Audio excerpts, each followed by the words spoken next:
Guys, Candace here, and I wanted to bring you guys a quick word. So just to kind of continue into what I had spoke about in my last video. I know it's been about a week.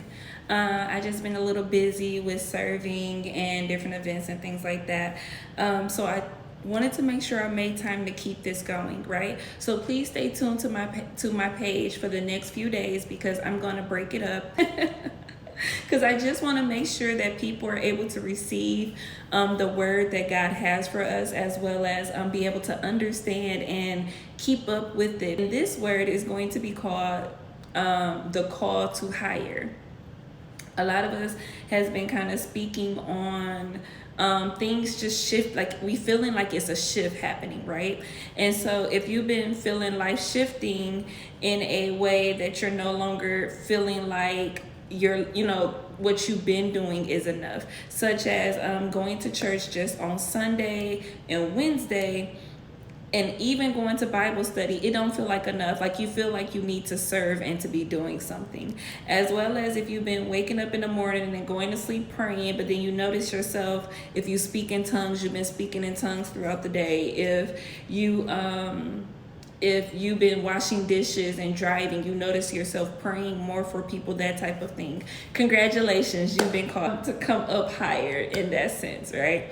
And so in Luke 12:48, it says, "From everyone much is given, but much more is required. And from the one whom more is provided, much more will be asked of him." So before God gives us more, we have to surrender more. Hear me out. How are you stewarding what God gave you already? Whether that is you've been a mentor to 2, 3 people, or you have a ministry of 10, 20 people, whatever the amount that God has trusted you with so far, how are you doing with them? This is why I ask, right? Because when people are a part of a ministry, there should be fruit. It should be expected fruit, right? So the same thing on when you go to church. It is best to have 6 sheep that is growing, ministering, being disciples, than it is to have a church full of 20, 30, 50 people, 100,000 people, and you don't see nothing from nobody. They're all still the same. It needs to be some type of growth that you're actually benefiting and helping them. Because then if God can't trust you with a few, how do you expect for him to trust you with more? And so what is more? More is more work. Surprise. That is more work, more mentees, more assignments, more clients for your business, a bigger ministry, those type of things, but it's more work. And so when you find the joy in the few, that when God gives you more, you're able to handle it. You're able to steward it well as to be beneficial in other people's lives to where they're able to grow in everything as well. And then when it takes more work, we have to understand that when you're in leadership, it's not fun being in leadership sometimes. Why? Because you can't be everybody's friend.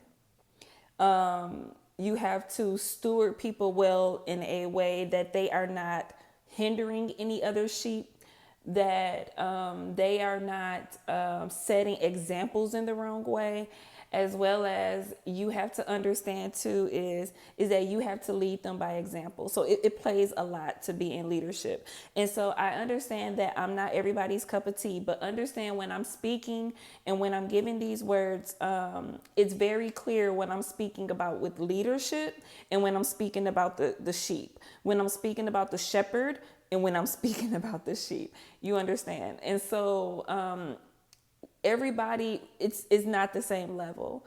What God may give to a pastor, a apostle, a prophet, or anything like that, he's not giving too much like that to the sheep. So it's not the same requirements. There's people out there that are doing things that they probably should not be doing. But a person in leadership, you have to stand in your pureness, your faithfulness, setting the example to where if somebody needs guidance, if someone needs correction, you're able to do so, because it's not like how can you say something to me when I just saw you in a club drinking just the other day? Or how can you tell me how to treat my wife and you don't treat your wife right. Those type of things are truly important that we have to stand firm on. And if you're not in those positions, you at least need to be working towards those things, because yes, God is working on us, but there are people who just been in ministry just so long and they choose not to change. And it's a choice. It becomes a choice after a while. When you know better, you do better. And so that may sound harsh to some people. And I get that. And that is your conviction. If you don't feel no conviction, that's up to you. It's your walk. You have to answer for that. I'm not here trying to change nobody, but I am here to help guide you to Christ, to show you the way, to show you how to get there, to show you the understanding, the proper teaching, to where when you decide to answer your call to God, whenever you decide to come up higher and to do more with Christ, that you're just doing it in the right way. Everybody cannot get in front of a camera or get on a pulpit and say what they want to say, because you also have to live by example. And some people, they allow their congregation and members of the church to cause harm to other members of the church. They sit back and allow certain things to happen. And although these people are doing these things, you also have to take a time to, I don't, to be honest, I don't know what happened to sitting people down. There was a time that if you was doing something you ain't have no business doing, you got sat down, and you can't serve and you can't be in ministry until you get right. But nowadays, it's like, it's pacifying people in their sin and allowing them to skate that line to still be in their sin and still serve. But it's the point of they have to answer for that. Everybody has their own different convictions that they need to work on. And so another reason God could be calling you higher is because times is changing and the world is going dark. Things are going to be happen to where basically what I am warning you for is that famine will be coming back. There's going to be a time of sickness, depression, and people need to prepare. So we have to be careful on who is calling us higher. The reason why I say that is because in the Bible, when Jesus was fasting and he was in the wilderness for 40 days and he was fasting, and the enemy, which is the devil, took him up to the highest mountain. He took him there to the highest mountain and said, all of this could be yours if you bow to me. Sometimes things that we want is not worth it because of the cost. Everything costs something, right? And so the enemy is saying, you can have this promotion, you can have this spouse, you can have this lifestyle, those type of things. You can have this ministry. All ministries are not holy. You can have this platform. All these different things you can have if you bow to me. Everything comes with a cost. And so once you do that, yes, you will have everything that your heart's desire and what you believe that you will want, but God won't bless it. Everything that you have is from the enemy. And just as soon as you step outside of that will that the enemy has for you, it'll be taken away. Because again, everything comes with a price. It was in Matthew 4:1-11. But the point that we want to get to was in verse 8. And he says, again, the devil took him to the very high mountain and showed him all the kingdom world and their splendor. All this I will give to, in verse 9, all this I will give to you, he said, if you bow to me and worship me. So it's truly important that we watch on who is calling us higher. Sometimes processes that move too fast, God can move somebody with his hand, with the swiftness, and move a person alone. But you have to be discerning of the time and the environment and also the opportunities that is placed before you on whether or not it's from God or if it's from the enemy. So that is something to truly be mindful for, because another thing I notice is that when God calls you higher, he delivers you of things first. And that made me think of with Isaiah when he came before the Lord and he said, Lord, scripture in Isaiah 6, Isaiah's commission. But the point that I would love to focus on is in 5. when he was before the Lord, and he said, "Woe to me, I cried, I am ruined, for I am a man of unclean lips, and I live amongst people of unclean lips." So he is admitting that he has something up with him, but also the people that he's surrounded with, right? And so with God calling him higher,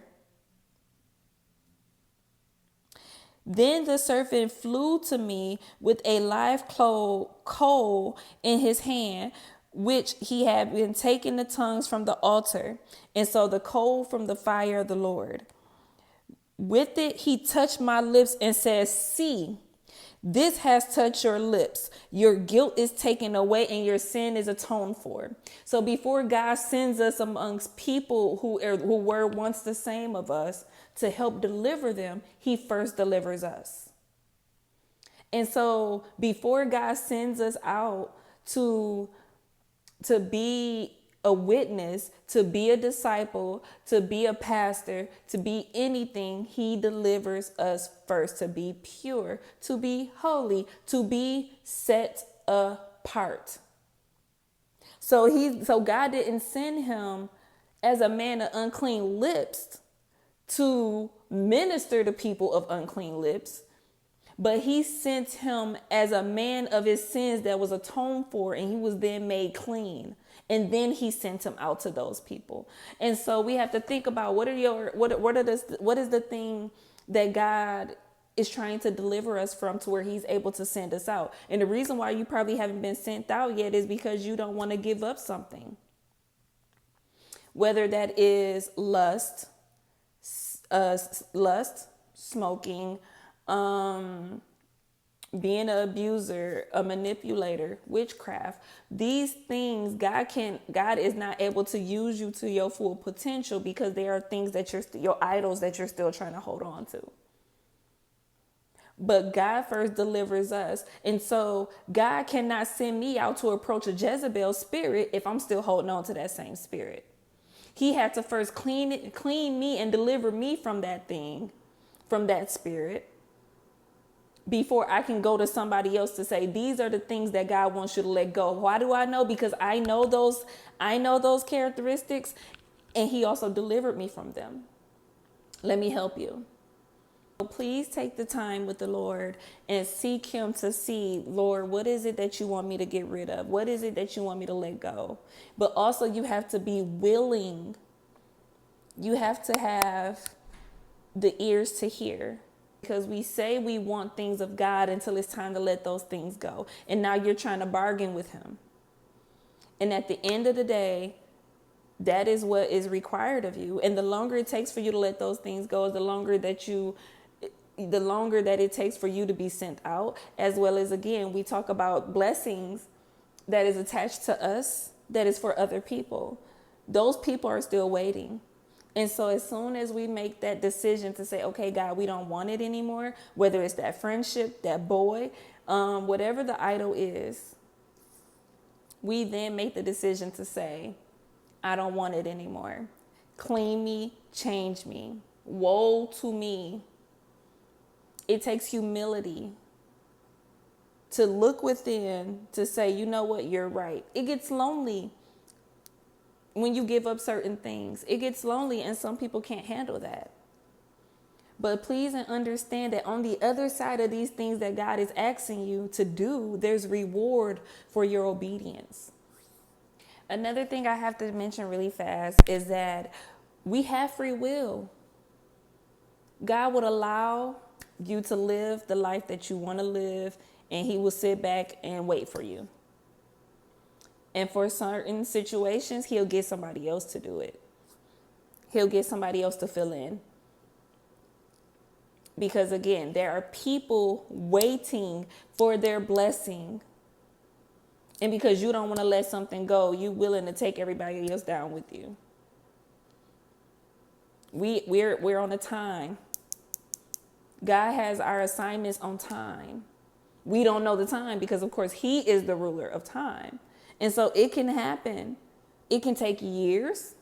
It can be tomorrow. And so when God says, whom will I send?